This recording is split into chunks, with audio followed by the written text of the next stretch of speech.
oduu teenya jalqabaatiin Ministeerri muummee Itoophiyaa Abiy Ahmed fonqolcha Geetaachoo Raddaa irratti raawwatame dhugoomsuun salphina guddaadha jedhame.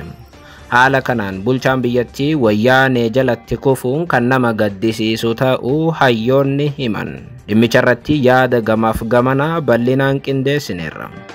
Oduu biraatiin gareen Hamas murtee gamtaan Afrikaa Itoophiyaatti fudhateen gammaduu beeksise. Ambasaadarri Israa'el galma gamtaa Afrikaa keessaa ari'amuun isaa tarkaanfii guddaadha jedhe Hamas.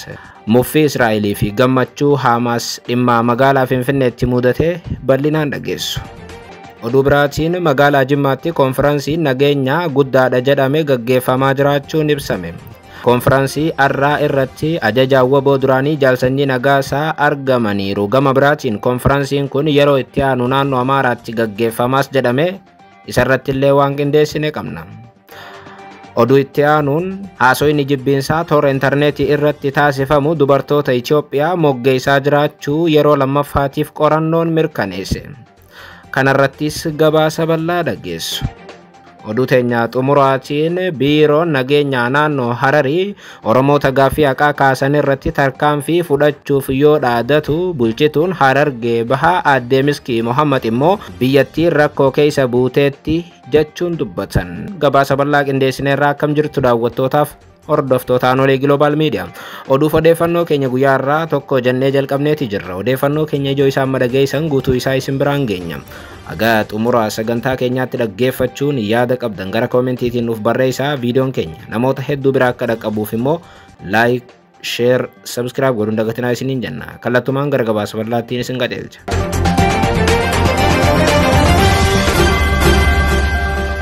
Oduu teenya jalqabaatiin Ministeerri muummee Abiy fonqolcha Geetaachoo Raddaa irratti raawwatame dhugoomsuun salphina guddaadha jedhame. Haala kanaan bulchaan biyyattii wayyaanee jalatti kufuun kan nama gaddisiisu ta'uu hayyoonni himan. Waggoottan torban dabree hojii qabatamaa caalaa soba fakkeessaaf diddibaa irratti kan xiyyeeffatan Ministeerri muummee Abiy kaleessa fonqolcha ji'a dabre Geetaachoo irratti raawwatame bulchaan biyyattii seera qabeessa taasisuun garee Dabratsiyooniif aangoo naannoo Tigraay dabarsanii laataniiru.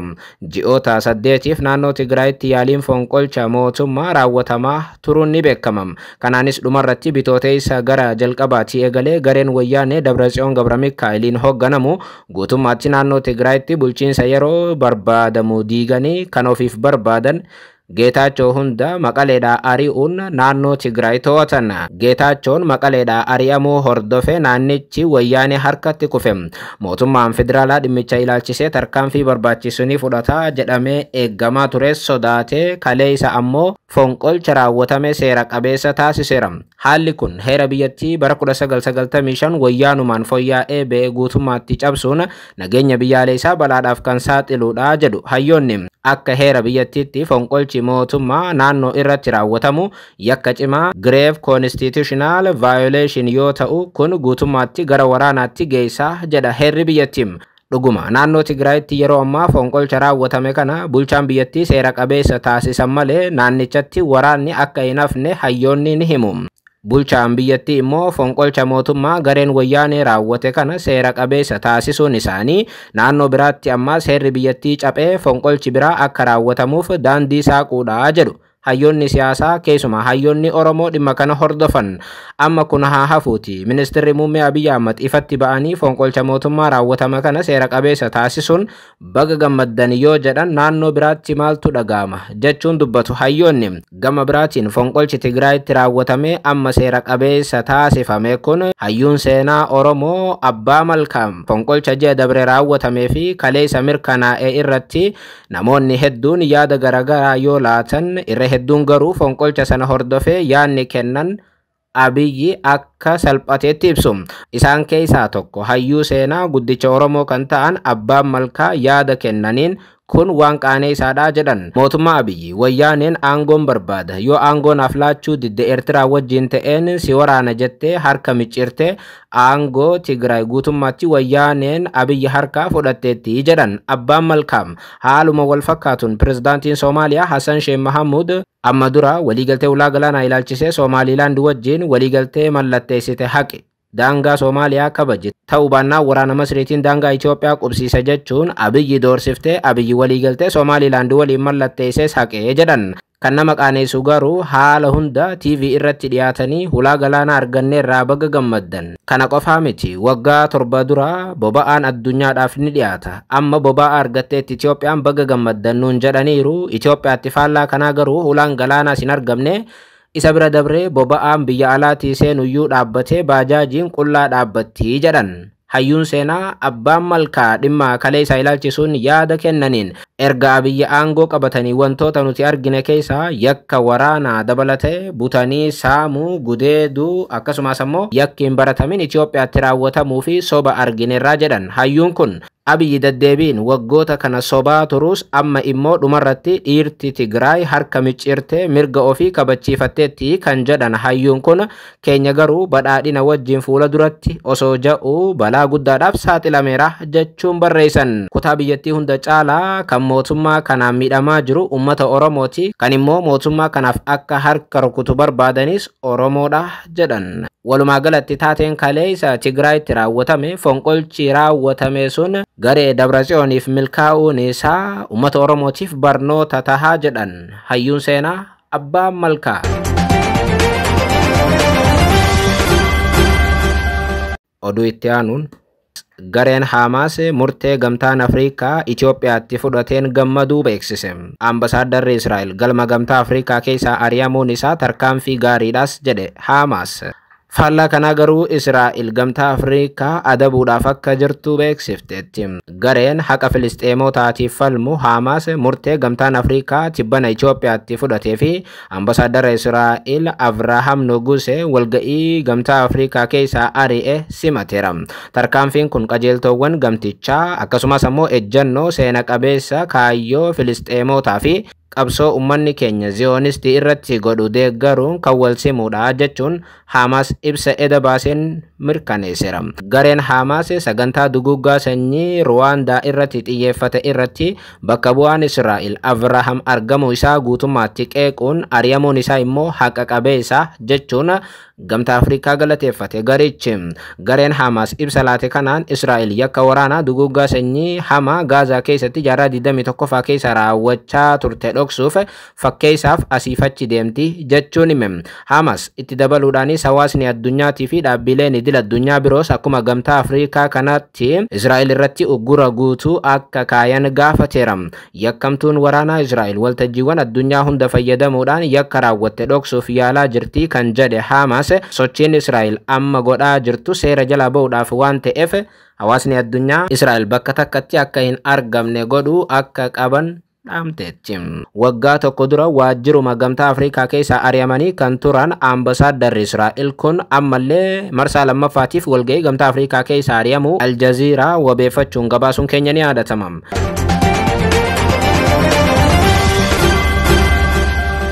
Oduu biraatiin magaalaa Jimmaatti konfiraansiin nageenyaa guddaadha jedhame gaggeeffamaa jiraachuun ibsame. Konfiraansii har'aa irratti ajajaa WBO duraanii Jaalsanyii Nagaasaas argamaniiru. Gama biraatiin konfiraansiin kun yeroo itti aanu naannoo Amaaraatti gaggeeffamaa jedhame. Qopheessummaa yaa'ii dhaabbilee amantaa naannoo Oromiyaatiin konfiraansiin uummataa gahee dhaabbilee amantaa ijaarsa nageenyaatiif araaraaf mata duree jedhuun magaalaa Jimmaatti taa'ameera. Kaayyoon konfiraansii kanaas nageenya waareessuuf gaheen dhaabbilee amantaa olaanaa ta'uu mul'isuuf akka ta'e himame. Konfiraansii nageenyaa kanarratti itti aanaa itti gaafatamaa waajjira paartii badhaadhinaa damee naannoo Oromiyaa obbo Kafiyaaloo Tafarraatii fi deetaa ministeera nageenyaa Dr. Keyraddiin Tazarraa dabalatee aangoota olaanoo mootummaa bakka bu'oota dhaabbilee amantaa garaagaraa abbootiin amantaatiif uummanni godinichaa argamaniiru. Konfiraansiin kun wayita godina Jimmaatti wal dhibdeen amantaa dhalateetti dhagahame. Torbaanota dabran godina Jimmaatti hawaasa musliimaatii fi kiristaanaa keessumaa kan pirootestaantii gidduutti dhibdee dhalateen miidhaan dhaqqabuu gabaasaaleen ni mul'isu. Amantoota hedduu tan qabduu fi wal kabajuu amantaatiin tan beekamtu Oromiyaan yeroo dhiyoo as namoota amantaa namaatti bu'aniin akkasumas ammoo walitti bu'iinsa biyyattii keessatti hammaatuun rakkachaa turuun ni beekama. Keessumaa dhibdeen kun ka'umsi isaa miidiyaa hawaasaa akka ta'e dhaabbileen qorannoo garaagaraa gaggeessan ni himu. Kana hordofeeti konfiraansiin guddaadha jedhame magaalaa Jimmaatti keessumaa amantaa irratti xiyyeeffatee kan gaggeeffame. Konferansii amma Jimmatti gaggeeffamaa jiru irratti hoogganaa WBO duraanii Jaalsanyii Nagaasaa hundi argamanii jiru jedhame. Jaalsanyii Nagaasaa erga gorsaa Shimallis Abdiisaa ta'anii walga'ii akkasii irratti yeroo duraatiif hirmaachuu isaaniiti. Oduudhumaan walqabateen naannoon Amaaraa konferansii nageenyaa itti aanu akka qopheessitu beeksifte.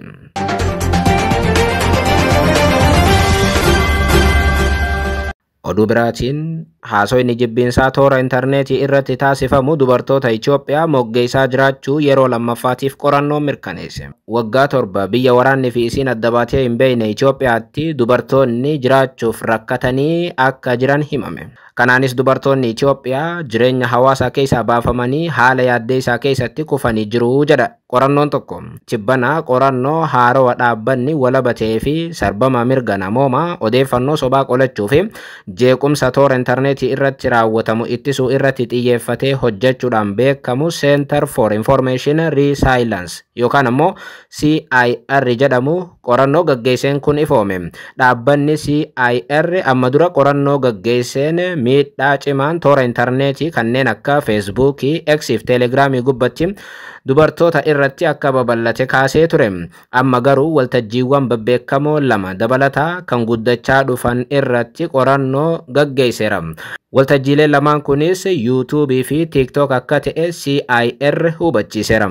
CIR arrabsoo cimaa dubartoota kabajuu dhabuu fi ergaawwan gadiyaantummaa agarsiisanii fi ilaalchi dogoggoraa dubartoota irratti deemaa akka jiru hubachuu beeksise. Haasoyni jibbiinsaa kun miidhaa dhuunfaa irra dabre dubartoonni Itoophiyaa jireenya hawaasaa keessatti hirmaannaa akka hin qabaanne kan taasisu ta'uu CIR qorannoo gaggeesse kanaan mirkaneesseera. Qorannoon kun akka agarsiisutti haasoyni jibbiinsaa Itoophiyaatti gaggeeffamu saba, amantii, sanyii, saala yookaan qaama miidhamummaa irratti kan xiyyeeffatee gaggeeffamudha jedha. Dhugumatti Itoophiyaatti dubartoonni haala yaaddeessaa keessa jiraachuu dhaabbanni CIR qoftiin hin himu. Mootummaa Itoophiyaa dabalatee mootummoonni naannolee Itoophiyaa keessa jiran irra deddeebi'in dubartoonni miidiyaa hawaasummaa gubbatti rakkoof akka saaxilamaa jiran gabaasaa turaniiru.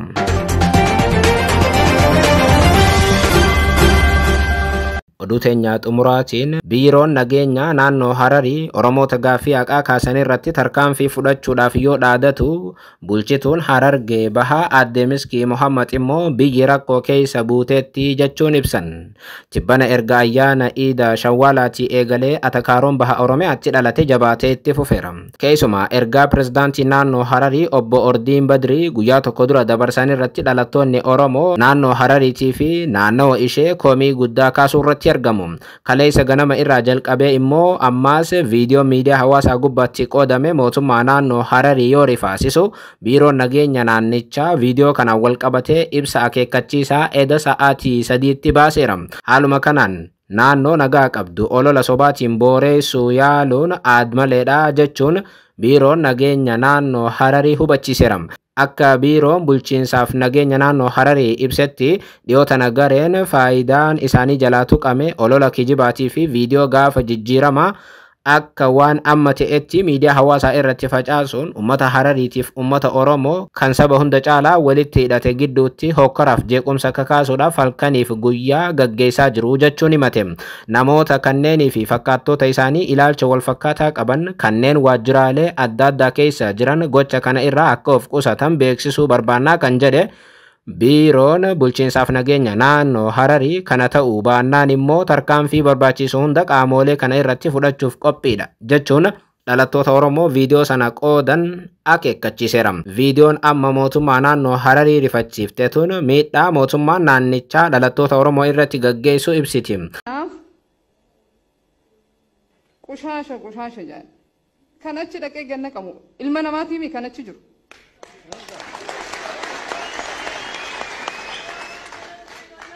Ilma namaatiif kanachi jiru. Eenyurratti gadi dhaqee ganna qabu. Isaan as qufaadhaaf qabamuudhaaf rakkachaa jiran. Achi maal haa ta'u namni ummanni keenya ummanni hin baratin kan danda'ee mana yaalaa dhaquu hin dandeenye maal haa ta'u haa du'u. Maal haa ta'u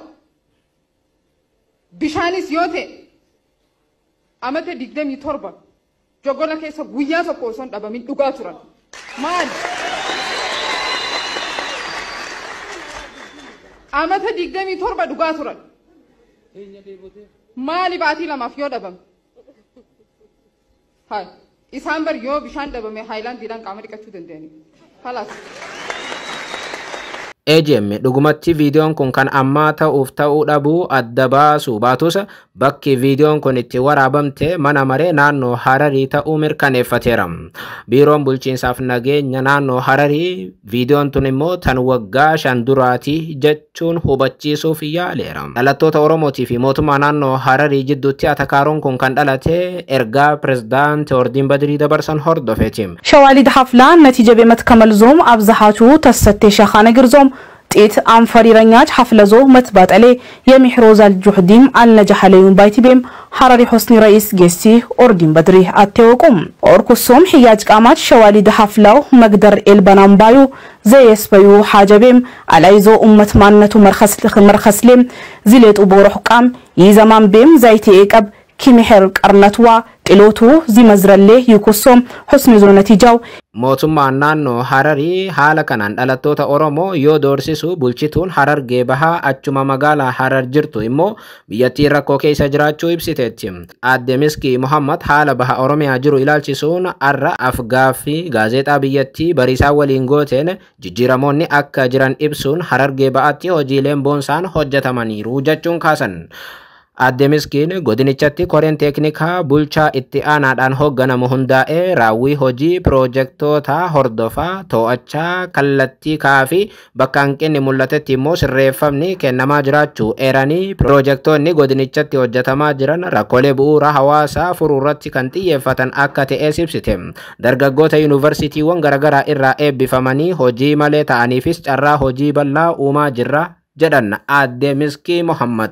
Haa ta'u malee jedhan bulchituun Harargee bahaa gaazexaa bariisaa waliin dubbatan tun namoonni yaada siyaasaa garaagaraa qaban dirree siyaasaa bal'ate kana qixa sirriitti fayyadamuu dhiisuudhaan olola jibbiinsaa shakkii fi maqa balleessii walirratti banuu bira dabree hanga qabsoo hidhannootti akkasumas ammoo wal waraanuutti ce'uu isaaniitiin dirreen siyaasaa Itoophiyaatti bal'atee ture qisaasa'uu dubbatan. Namoota olaantummaa qaban fayyadamanii dhiitanii biyya bulchuu baran biratti dimokiraasiin dhugaa akka gadaantummaatti ilaalamuun namoota suniin biyyattiin rakkoo keessa seenteetti amma immoo Itoophiyaan rakkoo keessa jirti jedhan Aadde Miskiin.